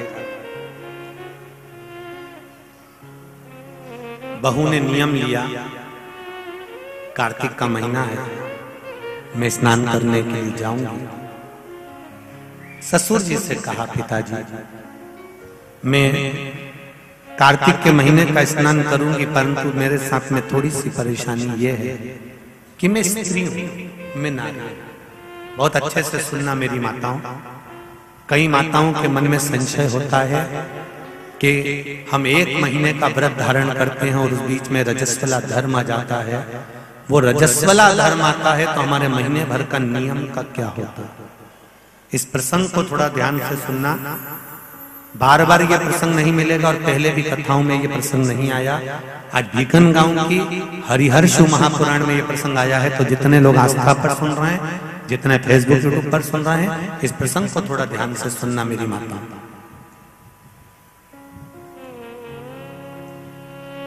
बहू ने अपने ससुर से कहा, पिताजी मैं कार्तिक के महीने के स्नान का नियम तो ले लेती हूँ। मैं कार्तिक के महीने, कोई माता कार्तिक के स्नान का नियम लेती हैं, कोई माघ महीने का स्नान का नियम लेती हैं, कोई चैत्र महीने के स्नान का नियम लेती हैं, कोई फागुन का लेती हैं, कोई बैसाख महीने के स्नान का नियम लेती हैं। कई माताओं की आदत रहती है, कई पुरुषों की आदत रहती है कि मैं 1 महीने तक कार्तिक का स्नान करूंगी।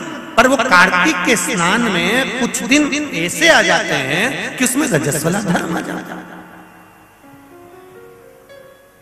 अब वो रजो धर्म आ गया, रजस्वला धर्म आ गया, तो उस बीच में उसका नियम पूरा हुआ कि नहीं हुआ। उस बीच में वो 5-7 दिन जो स्नान के लिए नहीं गई, पूजन नहीं करी, तुलसी को जल नहीं चढ़ाया, शालिग्राम जी का पूजन या ठाकुर जी का श्रृंगार नहीं कर पाई, तुलसा महारानी का गीत नहीं गा पाई, तुलसी जी का दीप नहीं लगा पाई, तो उसको कार्तिक के महीने का, क्योंकि ये रजस वाला धर्म तो प्रत्येक महीने आना, नारी के लिए रजो धर्म तो हर महीने प्राप्त होना, तो हर महीने अगर रजो धर्म आना है तो कार्तिक महीने का फिर नियम पूरा कैसे हुआ? फिर नारी का नियम कैसे पूरा होगा? फिर नारी तो फिर नियम टूट गया, नियम टूट गया तो उसको कोई फल नहीं मिला। तो बहू ने अपने ससुर से कहा, एक साहूकार से, साहूकार की बहू ने कहा, ससुर जी मेरे मन के संशय को मिटा दो, मैं कार्तिक का स्नान करना चाहती हूँ, और उस कार्तिक के स्नान में सबसे बड़ी अगर विघ्नता आती है तो मेरे 7 दिन 5 दिन जो रजो धर्म के जाएंगे, वो रजो धर्म में मेरा नियम टूट जाएगा, उस नियम को पूरा कैसे किया जाए?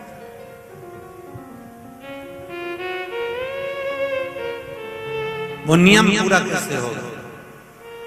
कार्तिक के महीने का स्नान करने वाले जरा ध्यान देंगे, चाहे बैसाख का स्नान करें, चाहे माघ का स्नान करें, मेरी माताओं का रजो धर्म 7 दिन 1 महीने के अंदर आ ही जाता, और आया तो वो नियम टूटा। उस नियम को पूर्ण कैसे करा जाए? कहा, साहूकार ने कहा कि बहू मैं इतना विद्वान तो नहीं हूं, ज्ञानी तो नहीं हूं, पर मैं मेरे गुरु से इस बात को स्मरण कर आऊंगा। अब बहू को कार्तिक का महीना आ रहा है, कार्तिक के महीने का उसको इंतजार था, वो इंतजार में बैठी है। मात्र कार्तिक आने में 8 दिन बचे। देखिएगा जरा आप में और उस बहू में क्या अंतर है। कार्तिक के महीने आने में 8 दिन बचते हैं तो आप पुताई चालू कर देते हो। बोलो सही है कि गलत है? कार्तिक आने में, दिवाली आने में जब 8-15 दिन रहते हैं तब तुम पुताई चालू कर देती हो, सफाई चालू कर देती हो, ये काम चालू कर देती हो, वो काम चालू कर देती हो। सारे काम तुम्हारे कार्तिक का महीना आने के समय पर चालू हो जाता है। और बहू सफाई नहीं पूछ रही, साफ सफाई पर ध्यान दे रही है, पर ऐसा नहीं कि साफ सफाई नहीं कर रही, पर उसका ध्यान वही कार्तिक के महीने के स्नान में लगा हुआ है। आज बहू 8 दिन बचे और बहू का भोजन छूट गया, उसका भोजन नहीं, भाई ने कहा अंदर जाइए। किसी चीज को पाने की जब तमन्ना होती है ना तो खाना पीना छूट जाता है। ये नागेश्वर मंदिर महिला मंडल से पूछ लेना, जब तक कथा चालू नहीं हुई होगी तब तक इस महिला मंडल से और इनके जितने जजमान हैं उनकी धर्म पत्नियों से और जजमान से, चाहे वो मुख्य यजमान हो चाहे जो भी हो, उनसे पूछना, जब तक कथा चालू नहीं हुई होगी तब तक इनको रात रात भर नींद नहीं आ रही होगी, इनका बीपी ऊंचा नीचा हो गया होगा, निश्चित। पर कथा चालू हो गई और पहला दिन जब कथा का हो गया तब ऐसी सोई होगी कि राम अब सुकून मिला कि कथा चालू, कथा प्रारंभ। बहू की नींद चली गई, उसको भोजन नहीं भाया, नींद गई, भोजन भाया, बड़ी दुखी। साहूकार को कोई मिला चाहे ना मिला, इस बहू की आंख का अश्रु तुलसी के क्यारे के पास गिर गया। तुलसी के क्यारे के पास आंसू गिरा, अश्रु गिरा। एक बात बहुत ध्यान देना, मेरी एक निवेदन करना चाहूंगा इस व्यासपीठ से। शादी की जल्दबाजी में 2 जगह पर दिया लगाना कभी नहीं भूलना चाहिए। शादी की जल्दबाजी में 2 जगह पर दिया लगाना कभी नहीं भूलना चाहिए। एक, कन्या विवाह कर कर जब अपने पिता के घर से जा रही हो तो तुलसी के क्यारे में दिए के अंदर फुल घी भरकर दिया लगाकर अवश्य जाना चाहिए, तो बाप के घर में लक्ष्मी की कमी नहीं आती है। दूसरा दीप, लड़की डोली में बैठकर, गाड़ी में बैठकर जब ससुराल में पहुंचे, ससुराल की दहली में जब वो पांव रखे अंदर घर में, घर के अंदर सबसे पहले तुलसी के क्यारे के पास बहू को ले जाना चाहिए और मिट्टी का दिया पूरा घी से भरा हो और वहां पर दीप बहू के हाथ से लगवाना चाहिए। उसका कारण होता है ससुर के घर में कभी संपदा की कमी नहीं आती। ये दो जगह घृत भरे हुए दीप की महत्वता कही गई। और हम इतने विचित्र हैं कि महिला संगीत के चक्कर में, माता पूजन के चक्कर में, सारे फंक्शन के चक्कर में, मेहंदी और हल्दी के चक्कर में हम जब घर के भगवान को ही भूल जाते हैं तो दिया कौन याद करेगा? बोलो सही है कि गलत है? घर के भगवान को भूल जाते हैं महिला संगीत के चक्कर में। हम थोड़ा सा घर के चक्कर में भगवान को भूल जाते हैं कि हमारे यहाँ मेहंदी हो रही है, हमने भगवान को बिठाया मेहंदी में। हमारे यहाँ हल्दी का कार्यक्रम हो रहा है, भगवान को बिठाया हल्दी के कार्यक्रम। महिला संगीत में भगवान का सोफा लगाया तुमने, एक सिंहासन रखा भगवान का, तुम सब तो बैठे थे, भगवान के लिए भी एक जगह रखो कि भगवान मेरे घर का यहाँ बैठेगा, वो देखेगा, उसको बिठाओ। नहीं, तो हम दिया कहाँ याद रखते, पर नियम बना दो।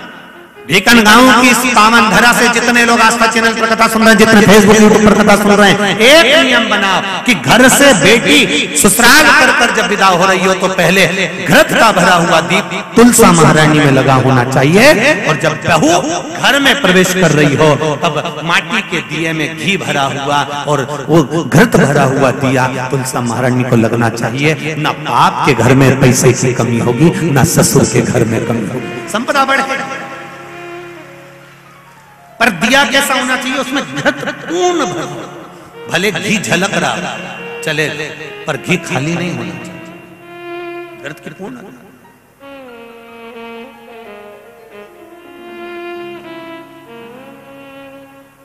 महाराज अब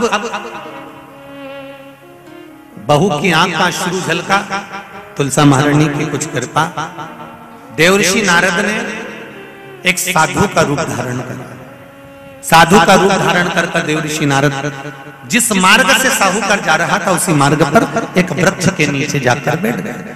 वृक्ष के नीचे बैठे और बैठते ही साहूकार ने देखा कि बहुत पहुंचे हुए बाबा लग रहे हैं, चंदन का तिलक लगा है, कंधे पर यज्ञोपवीत पड़ा हुआ है, बड़ी बड़ी जटा झूठ है, मुख पर कुछ तेज पुंज है, बड़ा प्रकाश दिख रहा है, रुद्राक्ष की गले में माला पड़ी हुई है, हाथ में तुलसी की माला धरी हुई है। और साहूकार ने जाकर हाथ जोड़कर निवेदन करा, बाबा जी, ओ बाबा जी, मेरे मन के संशय को मिटा दीजिए। बाबा जी ने पूछा क्या बात है बाबा?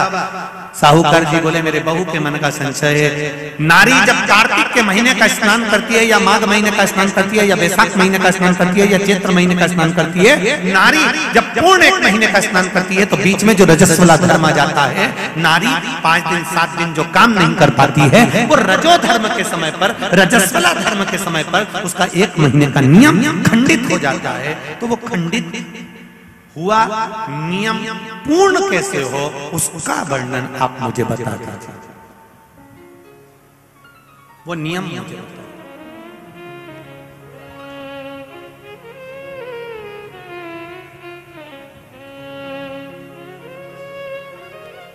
संत के रूप में बैठे हुए देवर्षि नारद, श्रीमन नारायण, श्रीमन श्रीमन नारायण, 7 बार देवर्षि नारद ने नारायण नारायण नारायण नारायण कहा। कहने पर देवर्षि नारद ने बोला, सुनो साहूकार जी, सुबह के समय पर जब आपकी बहू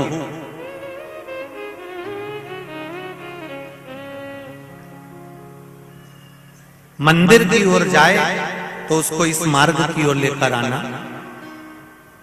मैं आपको ज्ञान उपदेश दूंगा और वो ज्ञान उपदेश आप बहू को श्रेष्ठ दे पाए ना दे पाए, वो बहू सम्मुख में बैठकर सुनेगी तो उसको प्राप्त होगा। ये देखो वही कथा आ गई। आप खाओगे आपका पेट भराएगा, आप सुनोगे आपका कल्याण होगा। बेटों बेटियों को लेकर आओ, बहुओं को लेकर आओ, बच्चों को लेकर आओ, उनके सुनने से उनका लाभ, उनका लाभ। साहूकार घर गए, बहू से कहा बेटा एक संत अपने गांव में आए हुए हैं और वृक्ष के नीचे बैठे हुए हैं, चलो आप चलकर उनसे अपने प्रश्न को कर लो। बहू ने भगवान का नाम लिया, स्मरण करती हुई बहू पहुंची और बहू ने जाकर तुरंत हाथ जोड़कर निवेदन किया, बाबा जी 1 महीने तक नारी कार्तिक का स्नान करती है, 1 महीने तक नारी माघ का स्नान करती है, 1 महीने तक नारी वैशाख का स्नान करती है, 1 महीने तक नारी चैत्र का स्नान करती है, बीच में अधिक मास का स्नान करती है। उस बीच में नारी का जो रजो धर्म आ जाता है, रजस्वला धर्म आ जाता है, उस समय पर नारी का जो करा हुआ व्रत है 1 महीने का, वो खंडित हो जाता है। उस व्रत की पूर्णता कैसे मानी जाए?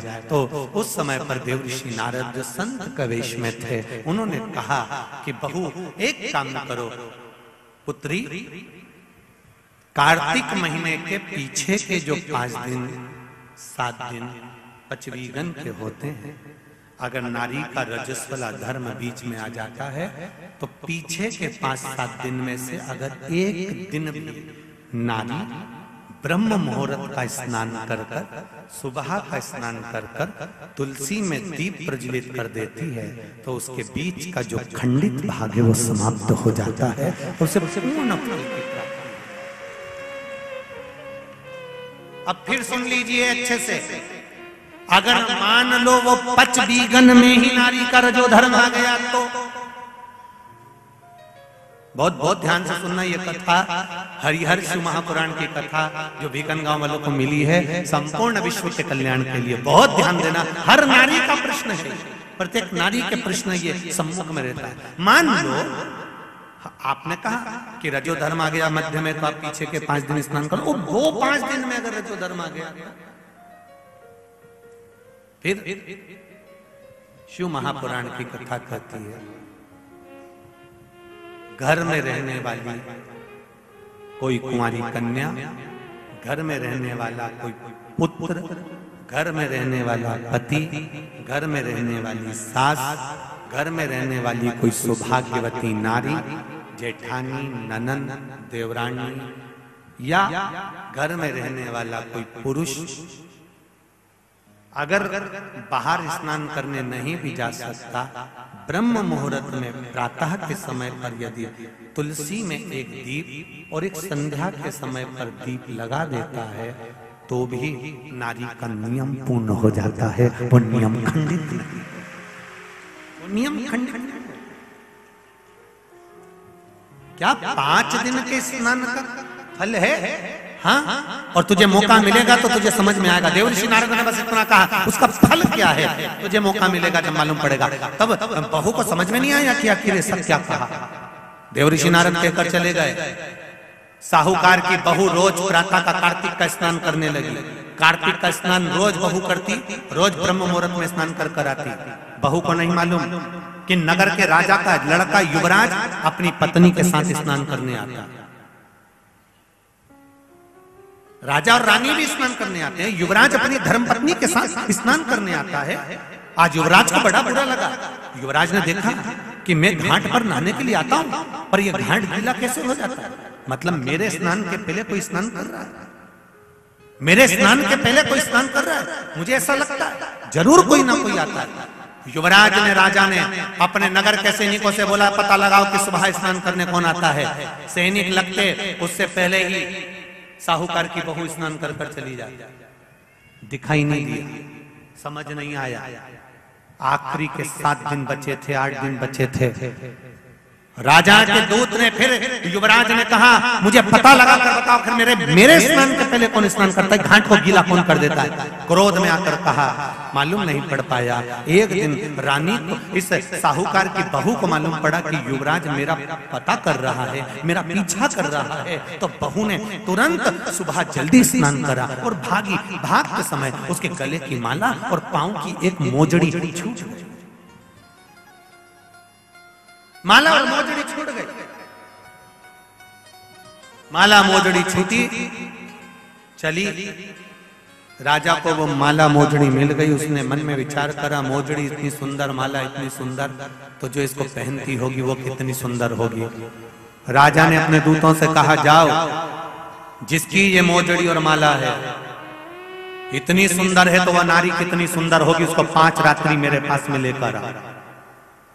उसको मैं 5 रात्रि अपने यहां रखूंगा। शब्द सुना, खबर पूरे गांव में लग गई। साहूकार की बहू के कानों में भी शब्द पहुंच गया। कार्तिक का महीना चल रहा था तो बहू ने भी कह दिया मैं राजा के यहां पर 5 रात्रि रहने को तैयार हूं, पर शर्त मेरी एक है, ब्रह्म मुहूर्त का स्नान करते हुए अगर राजा मेरे को मुख देख लेगा तो मैं उसके यहां रह लूंगी। सुबह का कार्तिक का स्नान कर कर जब मैं निकल रही हूं और राजा का पुत्र मुझे देख ले तो मैं रहने को तैयार हूं, नहीं तो मैं नहीं रह सकती। राजा ने भी एक पक्षी, जो पाला हुआ पक्षी था, उस पक्षी को पेड़ पर बिठा दिया और कहा जैसे ही रानी स्नान करने आए उसी समय पर तू बोल देना, मैं दौड़ कर आ जाऊंगा और इस साहूकारनी का दर्शन कर लूंगा। जब साहूकारनी सुबह के समय पर स्नान करने चली तो देहली पर द्वार को छोड़ते समय प्रणाम करते हुए कहती है हमारे भारत की सभ्यता, भारत की भूमि की संस्कृति, पहले की माताएं जब मायके से ससुराल जाती थी या ससुराल से मायके आती थी तो जिस तांगे में, जिस गाड़ी में, जिस बस में, जिस टैक्सी में भी बैठती थी उसके भी पांव पड़ती थी, उसको भी प्रणाम करती थी। बोलो दीजिए सही है कि गलत है? ये भारत की सभ्यता है, ये भारत का संस्कार है, ये भारत की भूमि की मर्यादा है। जिस भूमि पर से जा रही, ससुराल से मायके जाएगी तो जिस बस में जाती थी उसके पांव पड़ती थी, बैलगाड़ी में जाए, टांगा गाड़ी में जाए, घोड़ा गाड़ी में जाए, उसके पांव पड़ती थी। घर से निकलते समय प्रणाम कर कर जाती। उसने अपने द्वार को प्रणाम किया और द्वार प्रणाम कर कर जा रही है और कहती हुई जा रही है हे तुलसा महारानी, हे गंगा मैया, हे दामोदर भगवान, ऐसी कृपा करना मैं स्नान कर कर जाऊं तो राजा के लड़का नींद में भरचक सो जाए, ऐसी कृपा कर देना। तोता बोलता रहा, राजा का लड़का सोता रहा। पहला दिन निकल गया। दूसरे दिन राजा के लड़के के मन में प्रश्न आया कि मैं तोते से पूछूं, क्यों रे तोता, क्या वो साहूकार की बहू नहीं आई थी? आई थी, स्नान करके गई, तो मैं जग नहीं पाया। उसने विचार करा कुछ ऐसा काम करता हूं, पुड़िया में लेकर बैठ गया मिर्ची, रात्रि को डाल ली आंख में, रात भर नींद नहीं आएगी। साहूकारनी फिर चली, द्वार को छोड़कर प्रणाम करा, दरवाजे को प्रणाम कर कर, द्वार को पूजन कर कर, जब प्रणाम कर कर चली तो निवेदन कर कर चली, हे द्वार देवता, राजा के लड़के को सुला देना। ये स्कंद पुराण की बात शिव महापुराण में भी लिखी गई। पशुपति व्रत में एक नियम है, जब मंदिर में दिया लगाकर जाते हो तो घर के दरवाजे के राइट सीधे हाथ पर दिया लगाते हो। बोलो सही है? सीधे हाथ पे दिया लगाने का महत्व क्यों है? क्योंकि हम मंदिर से चलकर जब आते हैं, अपने घर के सीधे हाथ की ओर जब दिया लगाते हैं तो भगवान से निवेदन करते हैं कि मेरा ये द्वार है और आपके भरोसे पर है, आपको संभालना। एक पत्र आया है, उसको देखिए।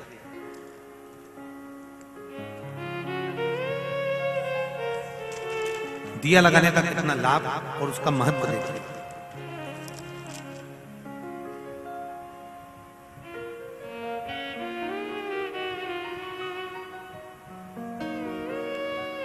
मेरा नाम सरला सेठिया है, मैं मध्य प्रदेश में खेतिया से आई हूं। कहीं बैठी हूं तो हाथ हिलाइए, कहीं बैठी हूं तो दोनों हाथ अवश्य हिलाइएगा। जहां कहीं भी बैठी हो। अच्छा आप उधर हैं, दोनों हाथ हिला दो एक बार। श्री शिवाय नमस्तुभ्यम, श्री शिवाय नमस्तुभ्यम। मेरा नाम सरला सेठिया है, मैं मध्य प्रदेश के खेतिया से आई हूँ। 2021 में मेरे पति की तबीयत अचानक बहुत खराब हो गई थी, तो हम उन्हें अस्पताल लेकर गए। डॉक्टर ने रिपोर्ट निकाली और बताया कि इनकी किडनी में 14% ही काम कर रही है किडनी।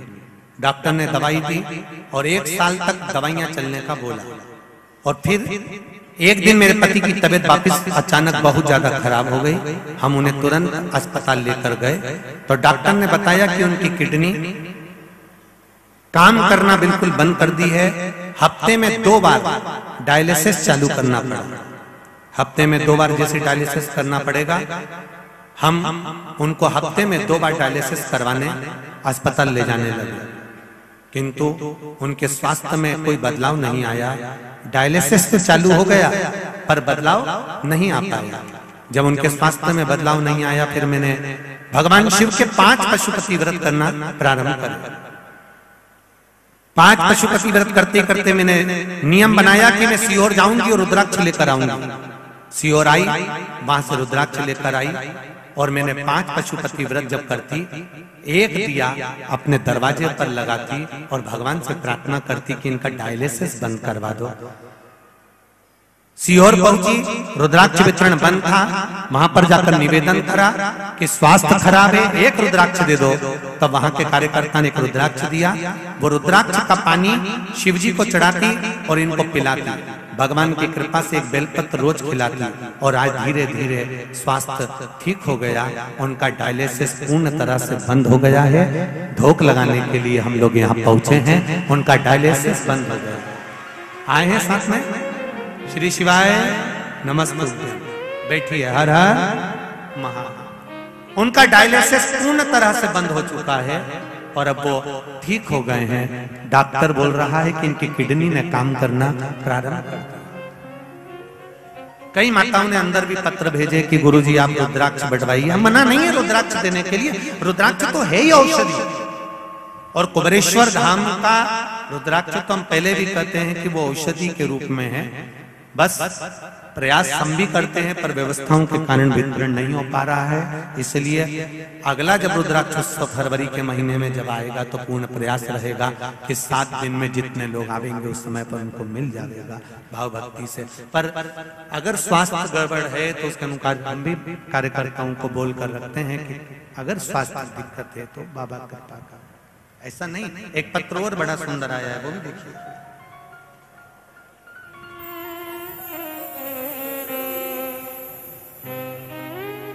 लड़के का फोटो भी लगाया उन्होंने, देखिए। ये फोटो में कैमरे वालों से कहूंगा कि इस बालक का फोटो भी अवश्य दिखाएं। राजकुमारी सिसोदिया, छोगांव माखन, खंडवा से आई हैं। कहीं बैठी हो तो हाथ हिलाइएगा। आप ही हैं, दोनों हाथ हिला दो। श्री शिवाय नमस्ते। गुरुजी मैं क्या वर्णन करूं। 26 तारीख को उस दिन मेरे बेटा लक्की सिसोदिया जो पूजा की तैयारी कर रहा था, अचानक उसके पांव हाथ पूरे तरह से बंद हो गए थे काम करना। उसे वेंटिलेटर पर रखा गया। 6 घंटों में वो वेंटिलेटर पर चला गया। मेरी सास ने कहा कि महादेव सब ठीक करेंगे, तुम चिंता मत करो, भगवान शिव का पूजन करो। उस समय पर ऑनलाइन आप पूजन करा रहे थे शंकर भगवान का, और मैंने बेटा वेंटिलेटर पर पड़ा हुआ था, उसका फोटो भी मैंने भेजा है। और मैंने भगवान शंकर का पूजन करना प्रारंभ करा। हमने शंकर जी का पूजन कर कर शिव जी का चढ़ाया हुआ अभिषेक का जल ले जाकर वेंटिलेटर पर सोए हुए बेटे के हृदय पर, शरीर पर लगाना प्रारंभ करा। गुरुदेव डॉक्टर ने इसको एक बीमारी GBS वायरस के नाम से जानलेवा बीमारी बता दी थी। बाबा की कृपा से हमने, डॉक्टर कह रहा था ये 6 महीने तक वेंटिलेटर से नहीं उठेगा और 2 साल तक चल नहीं पाएगा। गुरुदेव आपने जो अभिषेक करवाया था उस अभिषेक के जल से मेरे बेटे के शरीर पर लगाया तो दूसरे दिन ही उसको आराम लग गया और मेरा बेटा चलना भी प्रारंभ कर दिया। उसकी सारी जांचें अच्छी आई है। ये फोटो भी लगाया है और पत्र भी। बेटी बहन श्री शिवाय नमस्ते। ये शिव है ओ घड़ी। दयालु शंकर।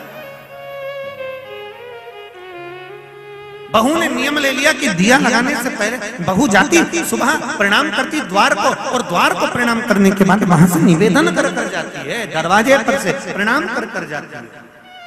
आपसे भी निवेदन है, जितने लोग कथा सुन रहे हो, जब कथा पूरी हो जाया करे, कथा की आरती हो जाए, जब यहां से उठ कर जाओ तो बैठी हुई जगह को प्रणाम कर जाना और निवेदन कर जाना कि मैंने तेरे भरोसे पर कथा सुनी है भोलेनाथ। मैंने सुना है तू कंकर शंकर के रूप में शिव महापुराण में रहता है, मेरी मन की कामना पूर्ण करना। ये बाबा से निवेदन, जैसी आरती हो, आरती के बाद में आप लोग अपना द्वार जाओ, अपने घर जाओ तो उसको प्रणाम कर जाओ और उसको कहकर जाओ, मेरे देवाधिदेव महादेव मैं मेरे घर जा रही हूं, तेरी कृपा होगी, मैं जानती हूं कि मेरा भंडार तू भरे, कोई दूसरा नहीं। भक्ति तू देगा, मुक्ति तू देगा, शक्ति तू देगा। उसको निवेदन कर प्रणाम कर महाराज। दूसरे दिन उसने मिर्ची डाली राजकुमार ने, तो भी उसकी नींद लग गई। तीसरे दिन उसने अपने शरीर पर कट लगा लिया कि इसकी जलन होगी तो नींद नहीं आएगी, मालूम पड़े तो भी नींद आ गई। चौथे दिन उसने आगी जलाकर बैठ गया तो भी नींद आ गई। पांचवें दिन भी उसको नींद आ गई। 5 दिन तक उस साहूकारनी का मुख नहीं दिखा। राजकुमार घर चले गया, गुस्से में लाल हो गया, शरीर में एक रोग हो गया, शरीर कोड़ी हो गया, टपकने लगा, खाल गलकर गिरने लगी। राजा को चिंता लग गई, मेरा इकलौता लड़का, और उसकी शरीर की काया बिगड़ गई, उसकी काया समाप्त हो। साहूकार की बहू को नहीं मालूम, साहूकार की बहू तो अपनी भक्ति में, अपने स्मरण में, अपने आनंद में लगी हुई थी, उसको मतलब नहीं, वो तो अपनी अलमस्तता में, अपनी मस्ती में लगी, अपने भजन में। 5 दिन जो मिले हैं भगवान की भक्ति के, उसमें डूबी हुई है, उसे कोई मतलब लगी हुई।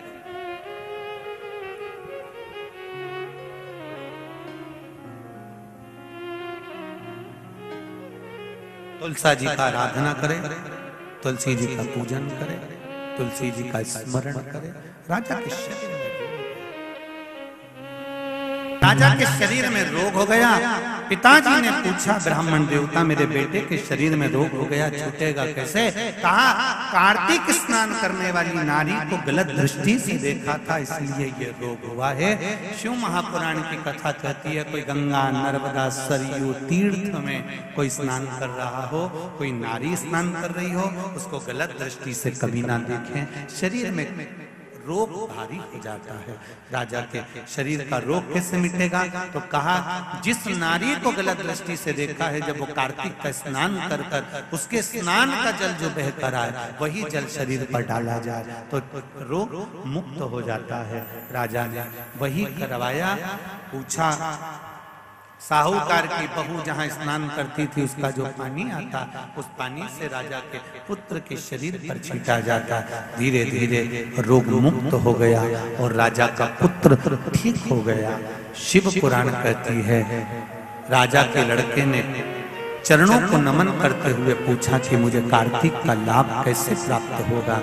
कहा पूरे कार्तिक के महीने में अगर स्नान ना कर पाओ तो बैकुंठ चतुर्दशी का दिन एक ऐसा होता है, शायद 6 तारीख की होना चाहिए। कितनी तारीख है? 6 नवंबर की है। हाँ, 6 नवंबर को है बैकुंठ चतुर्दशी। बैकुंठ चतुर्दशी का अगर स्नान कोई भूल से भी आनंद के साथ में, भगवान की भक्ति के साथ, और आप लोगों को तो बहुत बहुत साधु बनता है, हरिहर मिलन का दर्शन हमारा भी नियम है। बैकुंठ चतुर्दशी के दिन हमारे शालिग्राम भगवान और ठाकुर जी का हरिहर मिलन करवाते हैं।